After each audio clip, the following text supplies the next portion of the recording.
Voyez-vous pourquoi le Seigneur revient? Pour accomplir tout ce pourquoi il est venu et tout ce qu'il a fait lors de sa première venue. Et ce n'est pas tout. Dans la croix, tandis qu'il était là en train de traiter toute la question du péché en lui-même, il la traita de façon pleine et définitive. Il était même en train de traiter plus que cela, savoir toute la question de Satan. La véritable bataille de la croix se tenait dans ce domaine cosmique des principautés et des puissances. C'est là où la véritable bataille se passait. Ce fut une bataille terrifiante, accompagnée de tout ce qu'il y a de mauvais, de sinistre et de sombre du royaume de Satan. Et ce fut là que le plein triomphe du Seigneur Jésus fut remporté. Son retour doit rendre ce triomphe absolu, final, en vue d'amener l'Église au bénéfice de son triomphe. Nous nous trouvons dans la bataille. Et il est absolument vrai que plus vous vous tenez sur le terrain du calvaire, de la croix, plus la bataille devient violente. Satan est cette croix. Si vous vous tenez réellement en esprit sur le terrain de la croix, vous prenez part à une bataille. Il fera tout pour vous faire quitter ce terrain-là.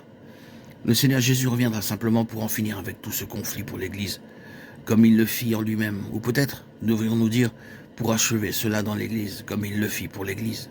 Quand il viendra, cela mettra fin une fois pour toutes au règne de Satan, au royaume des ténèbres. C'est pourquoi il vient. Lorsqu'il viendra en ce jour-là, pour être glorifié dans ses saints et admiré dans tous ceux qui auront cru. 2 Thessaloniciens 1,10. Il y a le parachèvement du dessein de l'incarnation, la rédemption, la reconstitution, le perfectionnement, la glorification, tout étant amené à la plénitude dans sa venue, admiré dans tous ceux qui auront cru. Cette phrase me fascine toujours. Que signifie-t-elle?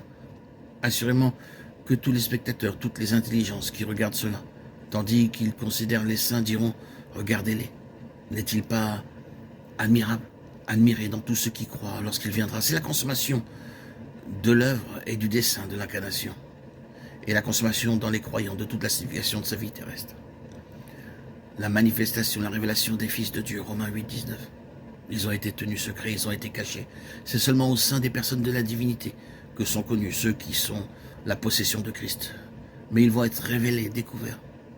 C'est là la consommation de la rédemption, la révélation, la manifestation des fils de Dieu. Les faire connaître, les manifester en gloire.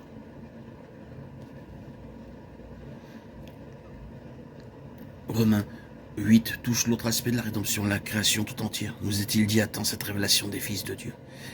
Et elle aussi, tout ensemble, soupire et souffre les douleurs de l'enfantement. La création elle-même, dit l'apôtre, sera affranchie. Il a posé ses pieds sur terre et a dit, elle est à moi. Il est venu sur cette terre, il a vécu et triomphé, et a remporté la victoire pour elle et sur elle. Et maintenant, à sa venue, elle sera rachetée comme la consommation de la rédemption. La création elle-même sera affranchie de la servitude de la corruption.